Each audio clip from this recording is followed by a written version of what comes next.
2024 లేదా 25లో డిగ్రీ లేదా బీటెక్ చదివారా? సాఫ్ట్‌వేర్ జాబ్ కోసం ఎదురు చూస్తున్నారా? అయితే కోడ్ జ్ఞాన్ 100 డేస్ కోర్సులో చేరండి. జాబ్ సాధించండి.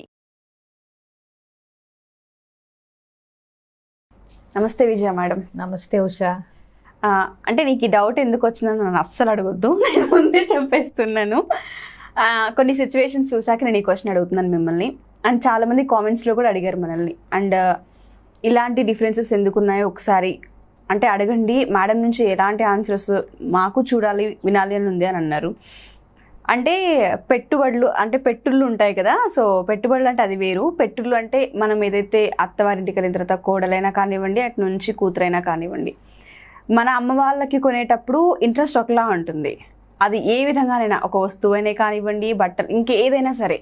అటు సైడు కోడల వైపు వీళ్ళ అమ్మ వాళ్ళకి కొనేటప్పుడు ఇంట్రెస్ట్ ఒకలా ఉంటుంది. కానీ ఎవరైతే అత్తగారికి కొంటున్నామో ఆ టైంలో అంత ఇంట్రెస్ట్ ఉండదు. ఏదో ఒకటిలే, వాళ్ళ పిల్లలతో సహా చూస్తూ ఉంటాము. వాళ్ళ పిల్లలకి కూడా, వాళ్ళ మరదలకి పెట్టేటప్పుడు కూడా ఏదైతే ఏమైంది పర్లేదులే, ఏదో ఒకటి తీసి పడేద్దాం అన్నట్టుగా చూస్తుంటారు. అంటే ఇలాంటి వ్యత్యాసాలు ఎందుకు చూపిస్తూ ఉంటారు? ఇలా వ్యత్యాసాలు చూపించడం ఎంతవరకు కరెక్ట్ అంటారు మేడం? ఇది చాలా కామన్గా జరిగే విషయం ఉషా. ఇదేంటంటే ఒక రకంగా తెలియనితనం. వాళ్ళ తెలివి తక్కువతనాన్ని నలుగురికి చూపెట్టుకోవటం, తెలియకుండా తెలియనితనాన్ని బయట పెట్టుకోవటం తప్పితే పెద్ద గొప్ప ఘనకార్యం ఏం కాదు వాళ్ళు చేసేది. యాక్చువల్గా చెప్పాలంటే రివర్స్లో ఉండాలి.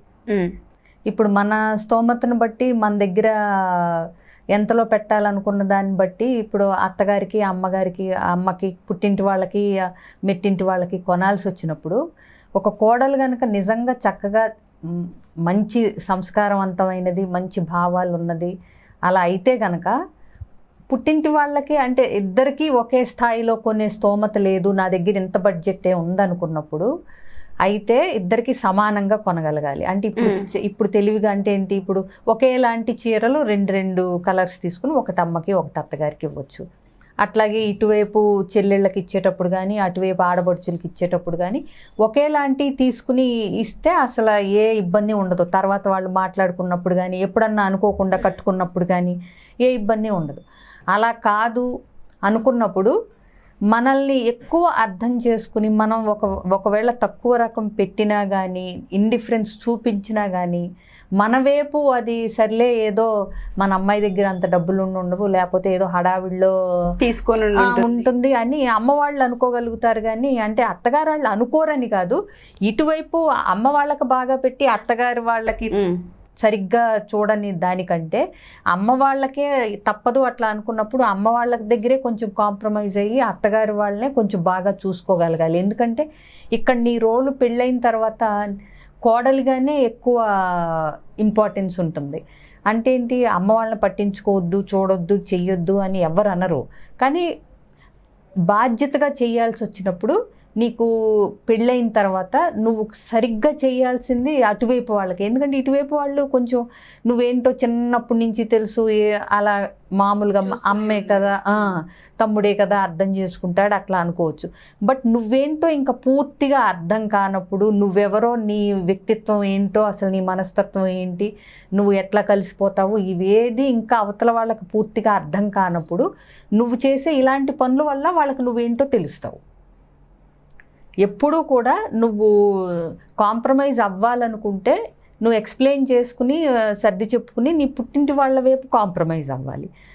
అంతేగాని ఒకవేళ నీకు మనసులో ఇప్పుడు అమ్మ వాళ్ళంటేనే ఇష్టం, అమ్మ వాళ్ళే క్లోజు, అది సహజం, అది ఏ అమ్మాయికైనా సహజం.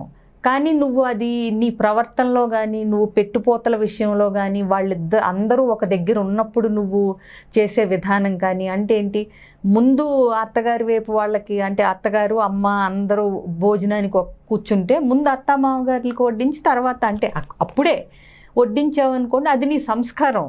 వాళ్ళేమి ఇప్పుడు వాళ్ళ అమ్మకు ముందు పెట్టిందో నాకు ముందు పెట్టింది ఇవన్నీ పెద్ద పోల్చుకుంటారు. లేదు పక్కన పెడితే నువ్వు కోడలిగా ఉన్న బాధ్యతని నువ్వు ఎట్లా నిర్వర్తిస్తున్నావు అనేది నీ గురించి నువ్వు చెప్పుకుంటున్నట్టు అవుతుంది. అంతే. వాళ్ళు ఏమనుకుంటారనేది పక్కన పెట్టేసి, ఒక ముందు అమ్మ ప్లేట్లో పెట్టినంత మాత్రాన అత్తగారు ముందు నాకు వడ్డించలేదు ఇవన్నీ అనుకుంటారు, అనుకోరు. అసలు అంత ప్రతిదాన్ని అట్లా పోల్చుకునే అంత కుసంస్కారం వాళ్ళకుంటే ఇంకా ఇద్దరు కలిపి ఇక అత్త కోడళ్ళ మధ్య ఇక ఎట్లా ఉంటుందో ఊహించుకోవచ్చు.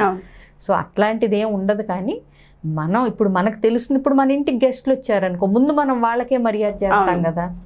అట్లాగే అమ్మ వాళ్ళు అత్తగారు అన్నప్పుడు ఒక కోడలైతే ముందు అత్తగారికి చేసి తర్వాత అమ్మకి అన్నట్టు, అదే ఒక అల్లుడైతే ముందు అత్తగారులకి మామగారులకి చేసి తర్వాత వాళ్ళ అమ్మ నాన్నకి అన్నట్టు. అట్లా ఉంటే ఏంటంటే ఆ గౌరవం నిలబడుతుంది, వీళ్ళ గౌరవం నిలబడుతుంది. ఈ మధ్యకాలంలో ఎక్కువగా మనం చూసింది ఏంటి అంటే దీనివల్ల అబ్బాయిలు కూడా డిస్టర్బ్ అవుతున్నారు. ఎవరైతే వైఫ్ అనే రోల్ ఉన్నారో వాళ్ళు వ్యత్యాసాలు చూపించడం వల్ల కొన్ని సందర్భాల్లో అబ్బాయిలు కూడా కొన్ని బయటికి చెప్పుకోలేకుండా ఫ్యామిలీ డిస్టర్బెన్సెస్ కూడా క్రియేట్ అయిపోతున్నాయి.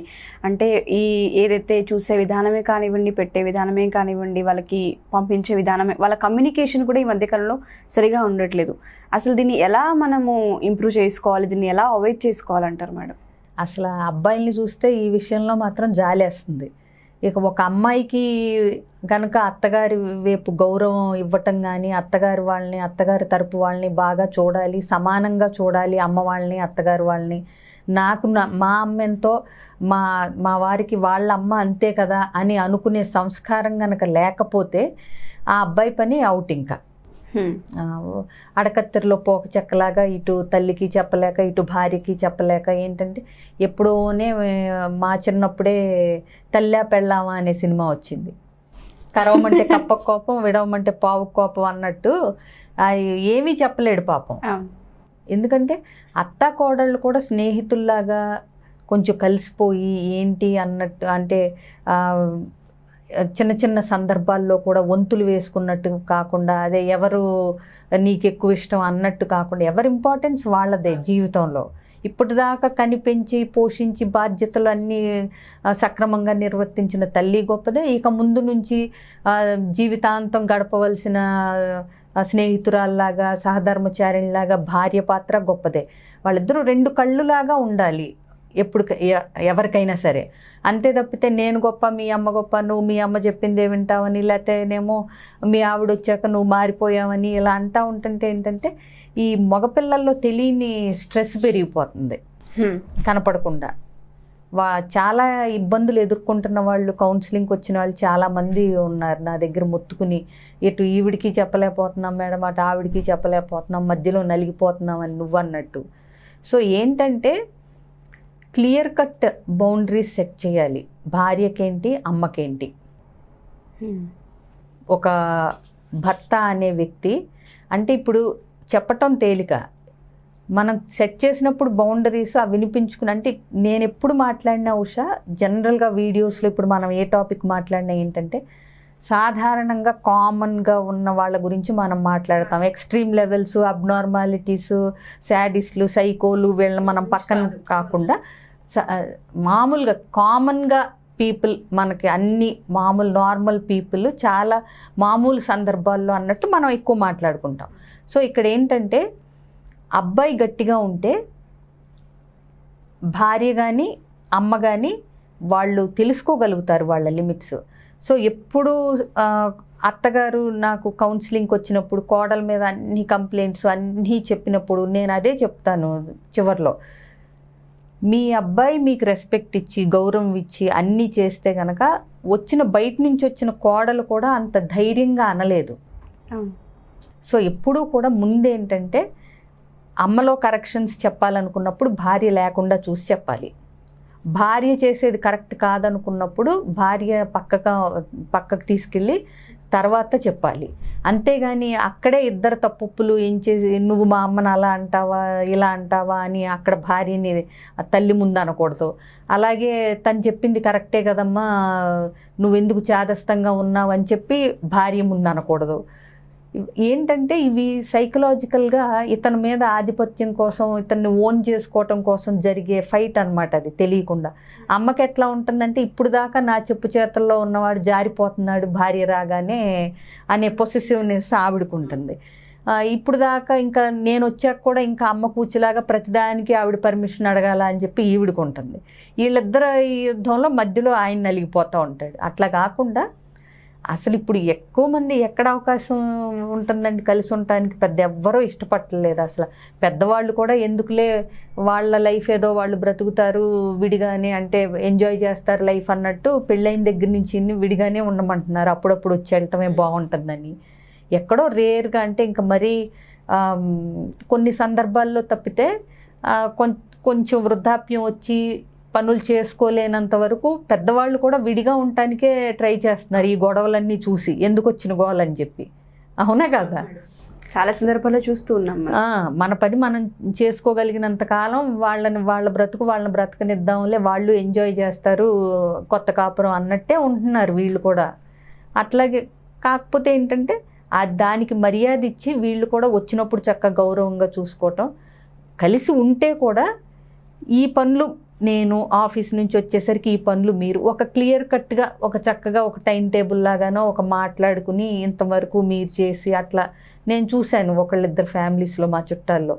చక్కగా ఎవరి డ్యూటీస్ వాళ్ళకు ఉంటాయి. పొద్దున్నే లేసి అత్తగారు ఏం చేయాలో కోడలు ఏం చేయాలో ముందే ఫిక్స్డ్, క్లారిటీగా చక్కగా ఆవిడ పని ఆవిడ చేసుకుంటారు. ఈ అమ్మాయి లేచిన తర్వాత ఈ అమ్మాయి ఏం చేయాలో ఈ అమ్మాయి చేస్తుంది, ఆఫీస్కి వెళ్ళిపోతుంది, చక్కగా వస్తారు, వచ్చిన తర్వాత ఇద్దరు కలిసి అంటే అసలు ప్లాన్ చేసుకుని అట్లా ఆ అండర్స్టాండింగ్ అనేది ఉండాలి. సో ఈ భర్త కూడా ఎవరికి ఇచ్చే ఇంపార్టెన్స్ వాళ్ళకి ఇస్తూ ఒకళ్ళ ముందు ఒకళ్ళని కరెక్ట్ చేయటం కాకుండా విడివిడిగా చేయగలగాలి. అట్లాగే వాళ్ళిద్దరిని కూర్చోబెట్టి ఒకేసారి చెప్పగలగాలి, ఇద్దరు నాకు సమానంగానే ఇది, సో మీ ఇద్దరు దాని గురించి అయితే గొడవ పడవసరం లేదు అన్నట్టు క్లియర్గా చెప్పుకోగలగాలి. సో అన్ని రకాల వాళ్ళు ఉన్నారు.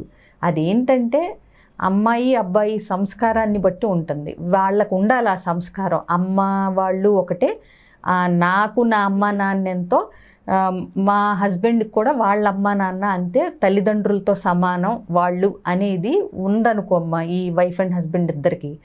అల్లుడు అత్తగారి మాంగాన్ని బాగా చూసుకోవచ్చు, ఇప్పుడు బాగాలేనప్పుడు కూతురింటికైనా రావచ్చు అత్తగారి మాంగారు అనే చనువు ఇవ్వాలి అల్లుడు.